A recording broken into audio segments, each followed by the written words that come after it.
Good evening. Good evening and welcome, everybody, to this incredible celebration of hope and healing and health and hurt and recovery. My name is Emily Larson. I am mayor of Duluth, here, home of Bethel. And I just want to share a few words about what Bethel means to this community. Just the other day, I was speaking with a gentleman who now owns a home in the West Duluth neighborhood, the Denfeld neighborhood, and I was talking with him. He went through 13 rounds of treatment. He was homeless and experiencing incredible dependency, and we don't know when it will work and click and we will hold each other up on a path of health and healing. We just know that it's possible, and we keep doing the work and we keep showing up for each other. That is the magic of Bethel.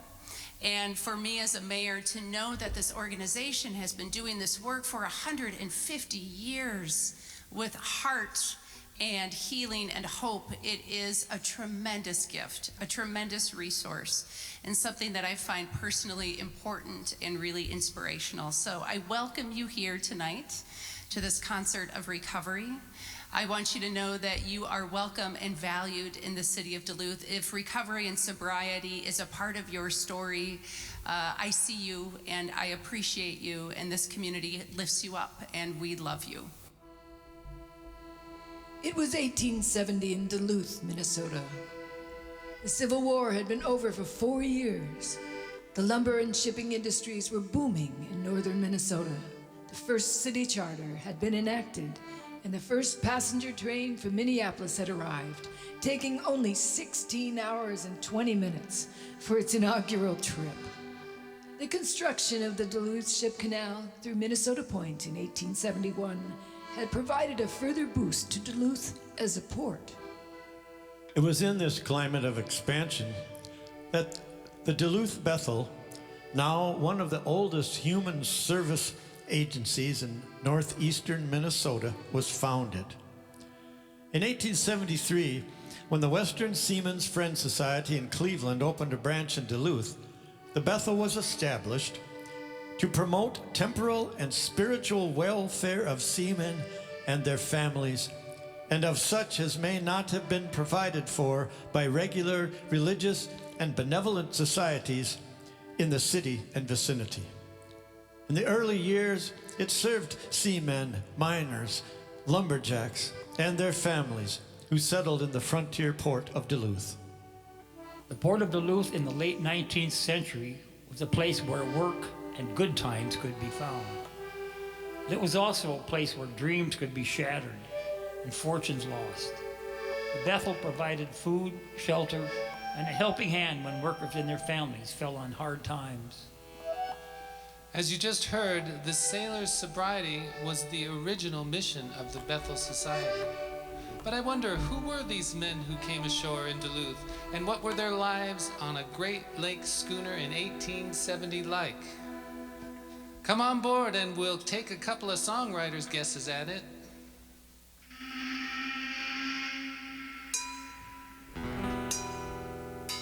One, two, three. Heave ho!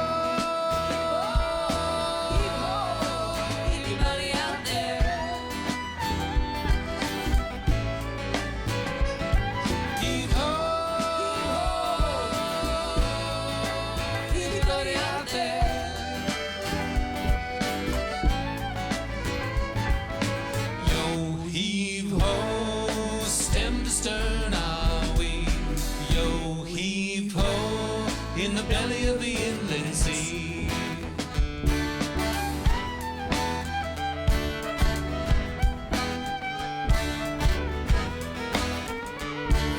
When I get off this damn ship, gonna step to the part of town where a man's relief tastes oh so sweet and bright as rain going down, where a lovely smile for a lovely while will soothe and carry me.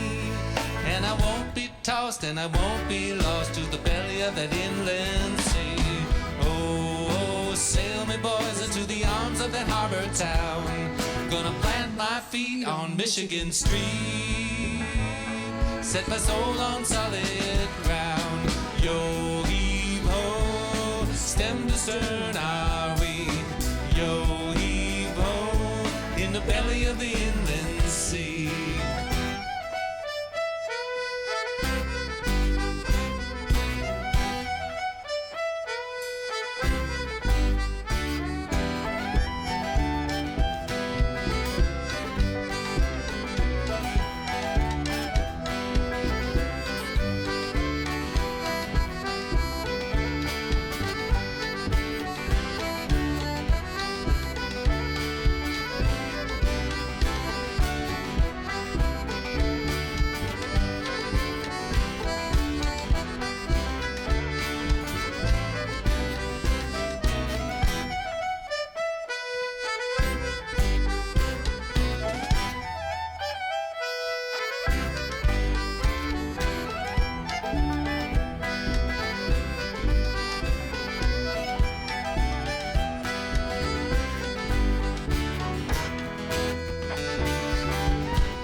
Sail on these great lakes for 5 months to the day, hauling home grain and iron ore from Syria to Leroy Bay. Now the north wind blows and the ice sheet grows. Last run to Duluth, just one more night she'll be inside, and we'll let this ship of fools. Oh, sail me boys to the city of the lost and found. We'll have some fun with the roughnecks run. In the belly of that harbor town. Heave ho, anybody out there? Heave ho, anybody out there? Heave ho, anybody out there?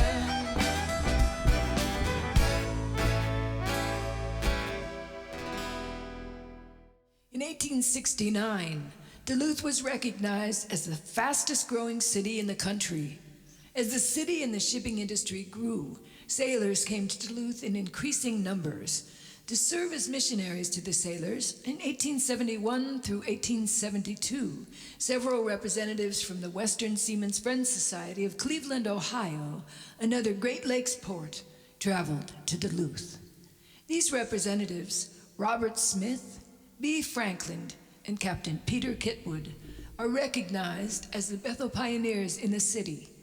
Each man brought skills in working with the seamen, with Kitwood adding his experience as a ship captain to the group. Duluth News Tribune, 1919, on the history of Bethel. The first local Bethel pulpit was a dry goods box. The first auditorium was the open air sheltered by its canopy of sky. As the bulk of the shipping docked east of the point, the dry goods box was placed at the corner of First Avenue and Superior Street. In those days, the freight was carried on sailing vessels by a type of sailor now extinct. Here on shore leave congregated the seamen, swarming the gin mills, gaming tables, and other places of amusement, in riotous release from the monotony life of courtship. Here too gathered those who garnered a livelihood by preying on the reckless sailors, and rash, indeed, were those who ventured into this lawless terrain. This is where Smith, Franklin, and Kitwood began their work.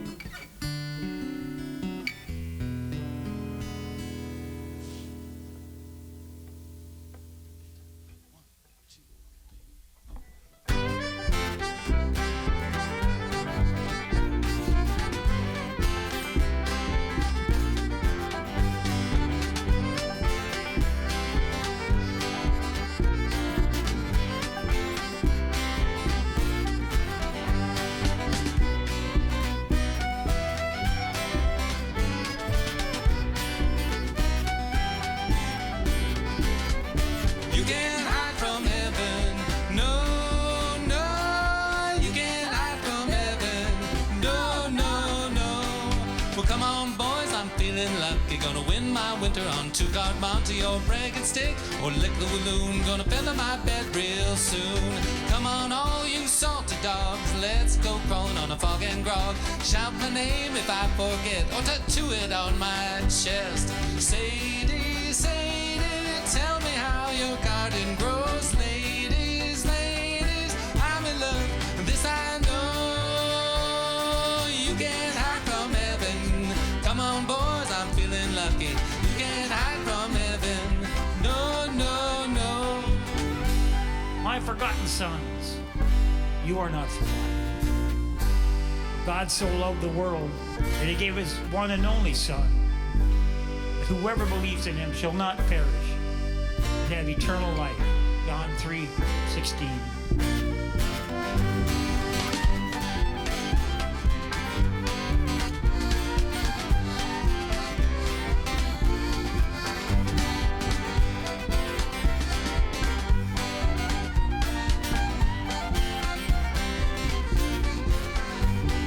You can't hide from heaven. No, no, no. You can't hide from heaven. No, no, no. You can't hide from heaven. No, no. You can't hide from heaven. No, no, no. You can't hide from heaven. No, no. Brothers and sisters, Hide from heaven. No, no. he has swept away your offenses like a cloud. Brothers and sisters, hear me now. Your sin, like the morning mist, return to him, for he has redeemed you.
You can't hide from heaven. No, no. You can't hide from heaven. No, no, no.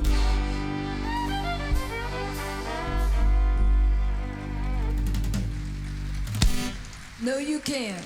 You can't. On May 9th, 1873, the stock market crash and financial panic threatened to curtail the rapid growth of the city. For the next several years, open-air services were the norm, and the Bethel was supported by local churches as well. The city of Duluth struggled through the financial panic and continued to prosper during this time. Elsewhere, Custer lost at Little Bighorn, and Thomas Edison invents the light bulb. From the beginning, the Bethel Association benefited from supporters who were well-known community leaders. This became apparent early on. In 1873, several leading members of the community, many of whose names continue to be known today, incorporated the new organization. Luther Mendenhall, a successful businessman and Civil War veteran.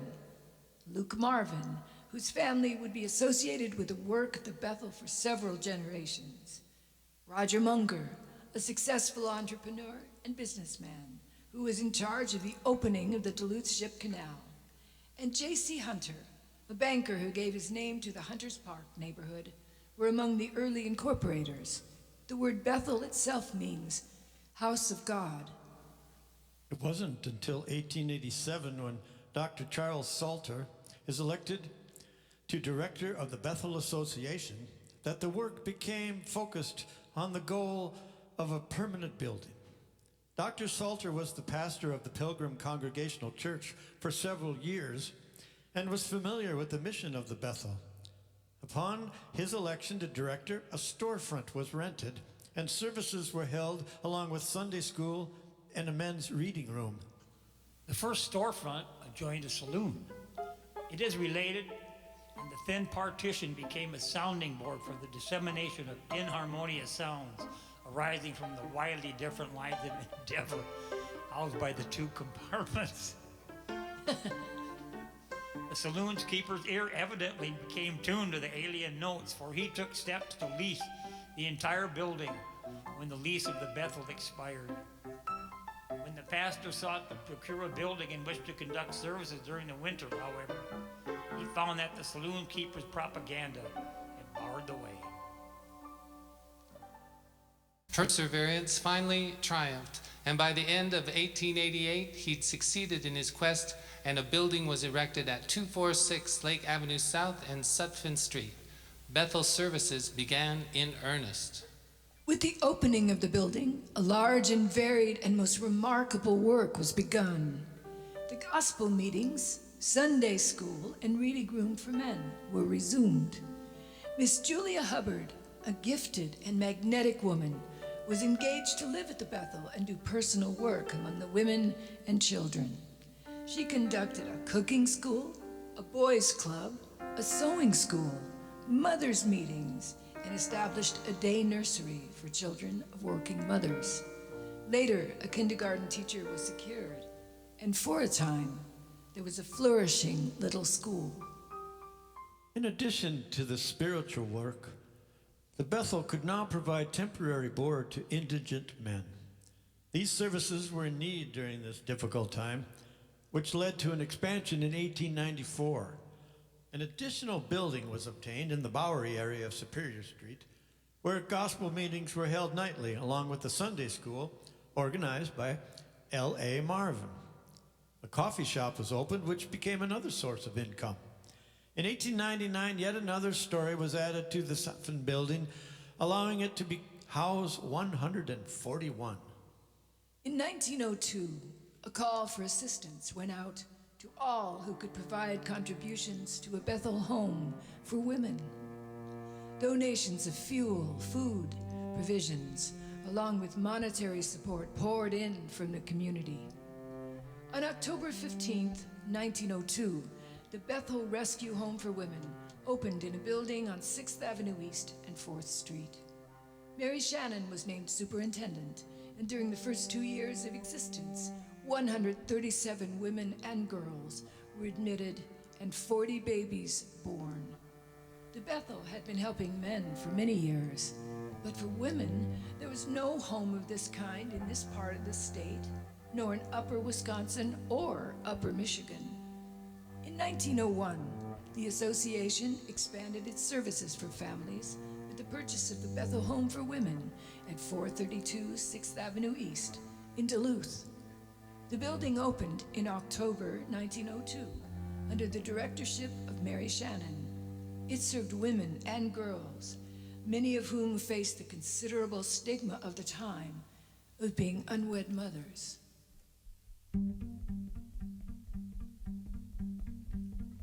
Once a maiden, now heavy laden, I'll sew and I'll mend, but I won't pretend.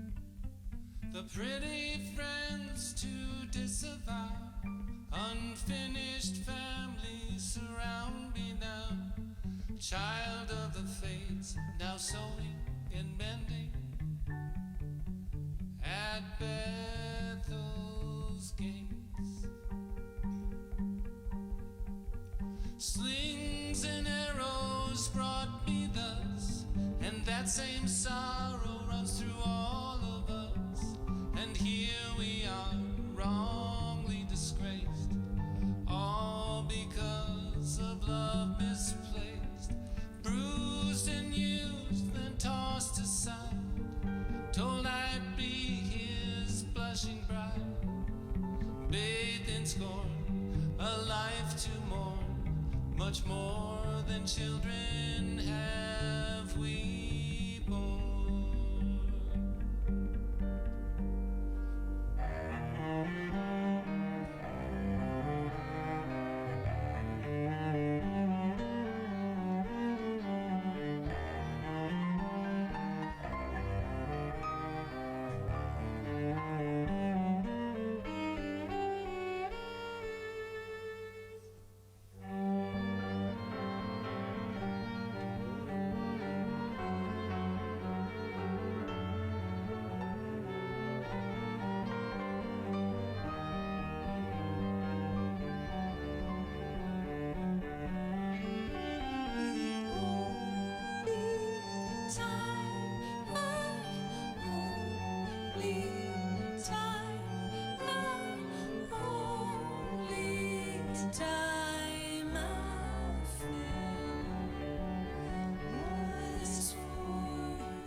We'll mend the torn and compromised, a gentle wind, a gentle rise. Sleep in blankets we have sewn, with hues of kindness never known.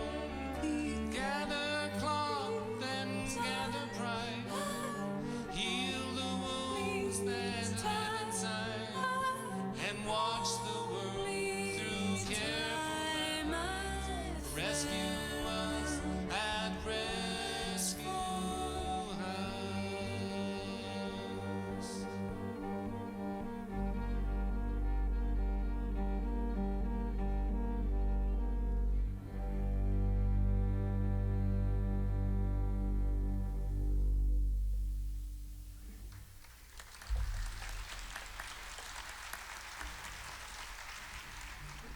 In 1924, L.A. Marvin, superintendent of the Bethel Sunday School for 30 years, passes away.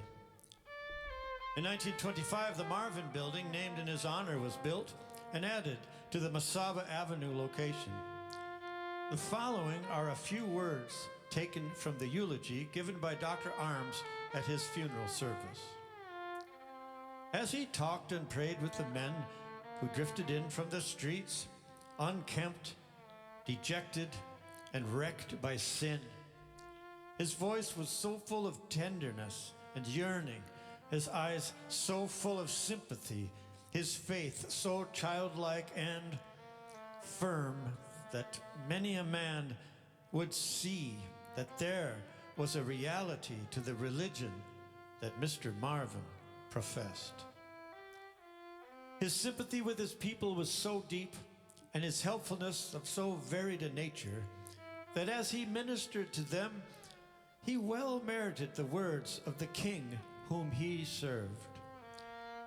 I was an hungered, and you gave me meat. I was thirsty, and you gave me drink.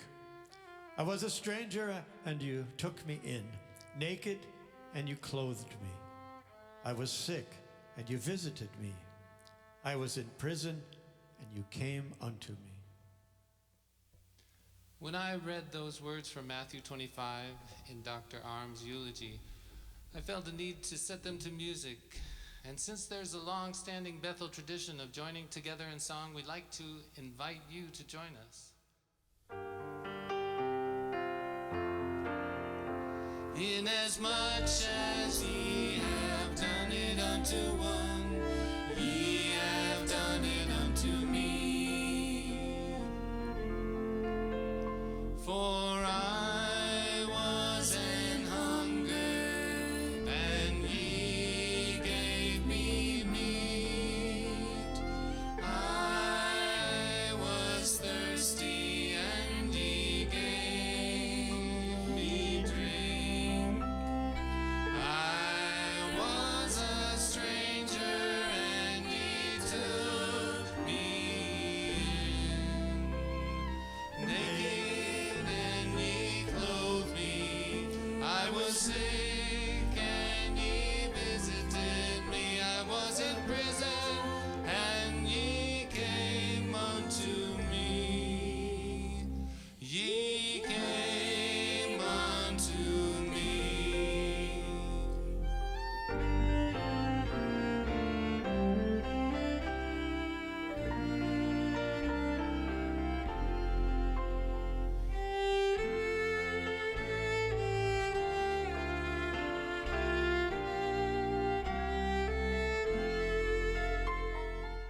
With the stock market crash in 1929 and the following depression, the Bethel services were sought after in even greater numbers.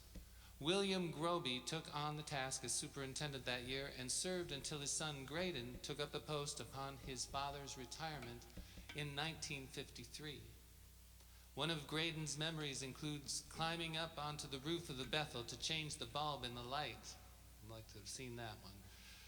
Graydon Groby served as executive director until 1972. Between father and son, their directorship legacy had spanned 42 years. Graydon was well known as a skilled administrator, but also a very fine singer.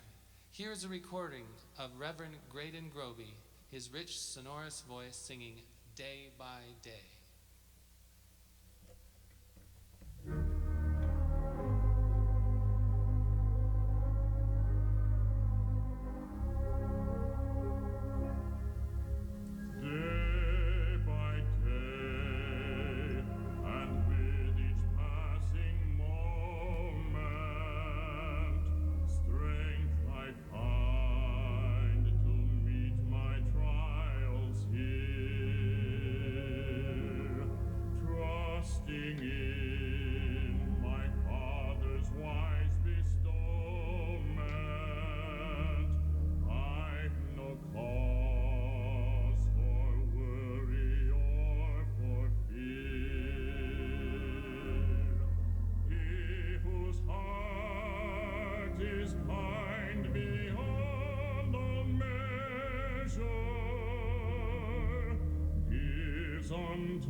I wish I had that resonance. Yeah, me too.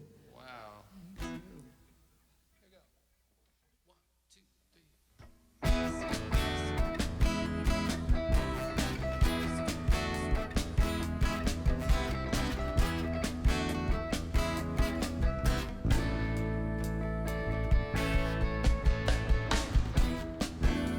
1941, U.S. enters World War II. 1951, the Bethel for Women begins caring for children with disabilities. 1953, Walter Eldot, a reporter for the Duluth Tribune, writes a scathing expose about conditions of the Bethel mission for men.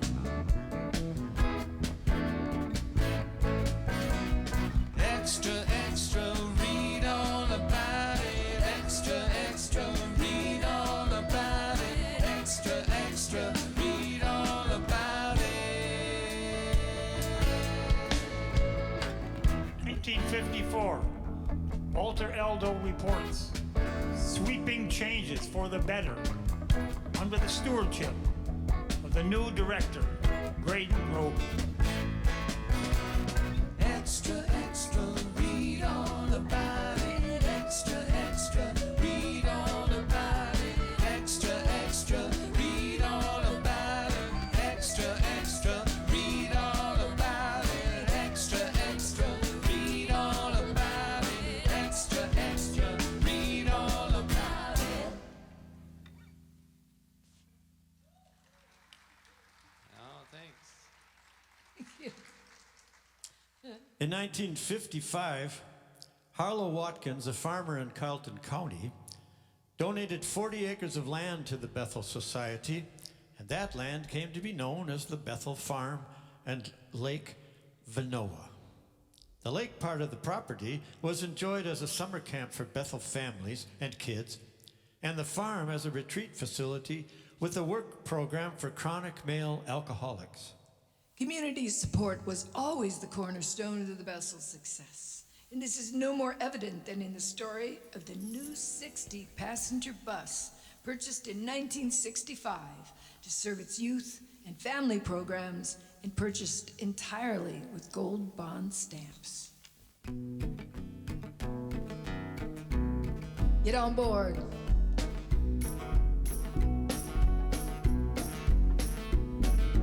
Get on the bus, you fine young children. Get on the bus right now. Get on the bus, the word is waiting. Teacher's gonna show us how. Get on board, you fine neighbors. Get on board right now. Gold bond stamps gonna bring us favor. Saver's gonna show us how. 10 gold stamps makes $1. 100 gonna make our day.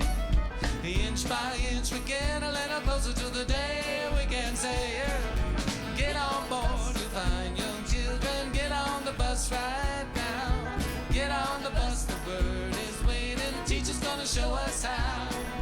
1,200,000 stamps to go.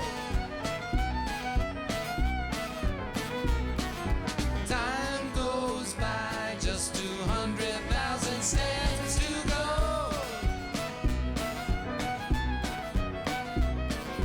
Finally the day comes. 3, 2, 1. Let's go.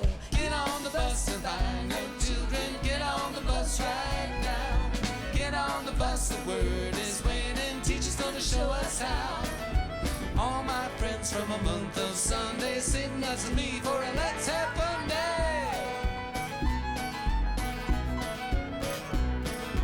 Grown-ups talking about what life's bringing. Kids on the bus gotta start singing. Oh, I eat watermelon and a half for you. Sing Polly Wolly Doodle all the day. I like watermelon, but it wets my ears. Sing Polly Wolly Doodle all the day. Well, a woodpecker pecks till he gets his fill. Sing Polly Wolly Doodle all the day. But the woodpecker pays as it's on his bill. Sing Polly Wolly Doodle all the day. Very well, Mr. Gloomy on your way. If you think you're gonna worry, you can stop it in a hurry. Sing Polly Wolly Doodle all the day. Oh, I fit like pigs on the lastest yam. Sing Polly Wolly Doodle all the day.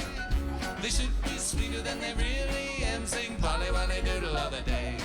Very well, Mr. Gloomy on your way. Though you haven't any money, you can still be bright and sunny. Sing Polly Wolly Doodle all the day. Oh, I hate to hear a chocolate drop. Sing Polly Wolly Doodle all the day. But I love to hear a lollipop. Sing Polly Wolly Doodle all the day. Very well, Mr. Gloomy on your way. If you think you're gonna worry, you can stop it in a hurry. Sing Polly Wolly Doodle all the day.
Yeah.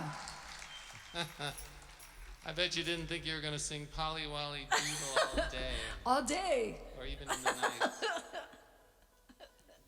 Bob Dylan sang Times They Are A-Changin' in 1964. The 1960s brought about the war on poverty, the creation of Medicare and Medicaid, the Civil Rights Law, the Low-Income Housing Bill, and men were walking on the moon. In 1970, a national consultant group was hired by the Duluth Welfare Council and presented a report recommending extensive changes in the operation of the Bethel Home for Men and upgrading of its physical plant. Recommendations were made to incorporate a rehabilitation program which included participation in AA, an increase in referrals to the Center on Problem Drinking, basically laying a foundation for the changes the Bethel would soon be making. Shortly after, AA meetings became a part of the Bethel offerings. While not totally spiritual, it was felt that there was a spiritual component, and it spoke to the needs of a major portion of the men who resided there. Up until this point, the main focus of the Bethel was evangelical, spiritual, and in housing the homeless, they were ministering to their souls.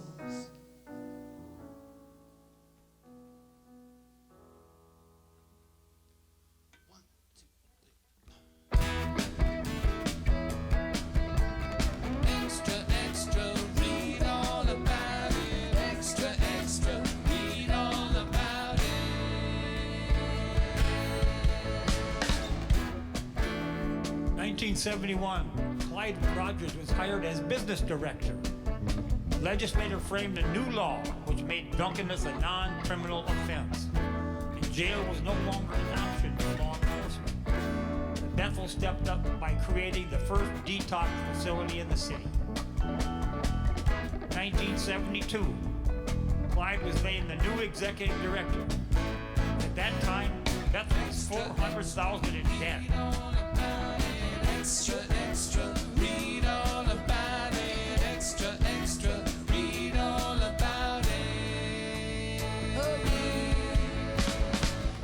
1975, to further help the society plan for the future of the Bethel building, funds from the Palucci Family Fund and the Condon Foundation supported a $10,000 study to determine the feasibility of remodeling it. The remodel began with a gift from Jay Hogue. Fees charged for program services helped fund this work. Extra, extra, read all about it. Extra, extra, read all about it. Extra, extra, read all about it. Read all about it. 1984, the Bethel Society began administering to the Sabien Work Release Program. 1988, when, under the leadership of Governor Rudy Perpich, the Minnesota legislature passed the Consolidated Treatment Fund, feeding Bethel's coffers. In 1997, Tom Dawson was named executive director. 2013, our own Dennis Cummings becomes executive director. Extra, extra, read all about it. Extra, extra, Read all about it. Extra, extra, read all about it. Extra, extra, read all about it. Extra, extra, read all about it. Thank you. Go Dennis Cummings. When founded, the Duluth Bethel Association Society had a religious focus, but it was not tied to organized religion or any specific religious community. The changes from the 1970s forward moved its programs to a secular focus. Today, the Duluth Bethel Society Incorporated operates several residential and outpatient treatment programs. Programs provide chemical dependency rehabilitation services, a halfway house, and extended care programs for men and women in segregated units. Their programs include Port Rehabilitation Center, the Bethel Outpatient Center for Chemical Dependency Services, and the Bethel Work Release Center, which provides segregated alternative sentencing programs for men and women. The BRRC's programs include outpatient treatment at the Arrowhead Juvenile Center and collections for drug testing for courts and social services, BWRC Men's Program, the Bethel Women's Program, the Bethel Female Offender Program, the Bethel Community Watch Program. On New Year's Eve 2015, the green light on top of the Bethel building tower was relit for the first time in many years. It signifies that the Bethel building, under the management of the Duluth Bethel Society Incorporated, continues its mission of providing a place of safety for those in need. When asked about his legacy, Dennis Cummings remarked that if we do the right thing and help our clients be successful, then we will be successful. This is not about me, but about those people that we serve. The Duluth Bethel has been a beacon of hope since 1873, for thousands of men and women and children in need. May their light continue to shine on those who need the services that the Bethel provides for the future generations. A single candle lit in the darkness lasts a long time.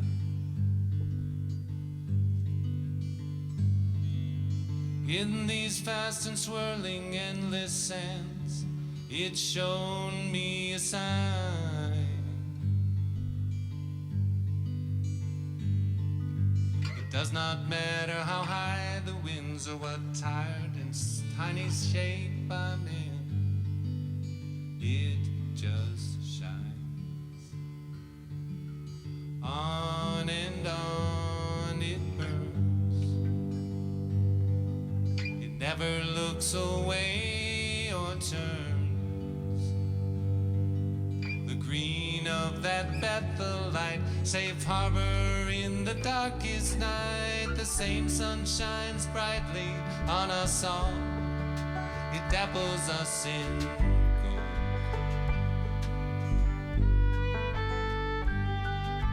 Rich or poor, it does not care. It is there when you're young and when you're old.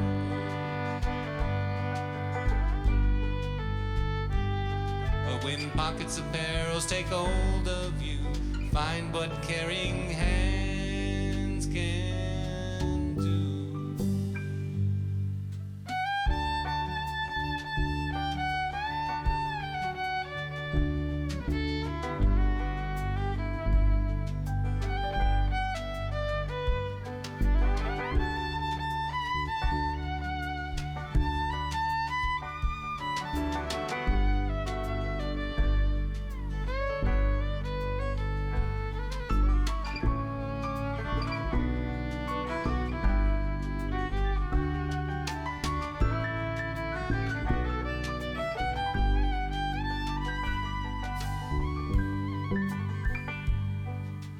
There is more love in this world than there is hate. More time than impatience. If we take that time, it can never be too late. The power of the powerless illuminates the light. The mother of the fatherless to cradle in the night. And on it burns. Does not slip away or turn. The green of that Bethel light, safe harbor in the darkest night. A single candle lit in the darkness lasts a long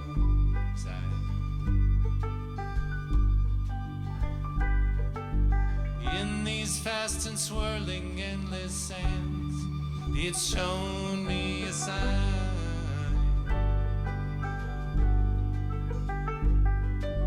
It does not matter how high the winds or what tired and tiny shape I'm in, it just shines.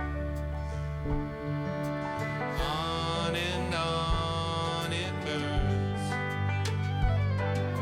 It never looks away or turns. The green of that Bethel light, safe harbor in the darkest night.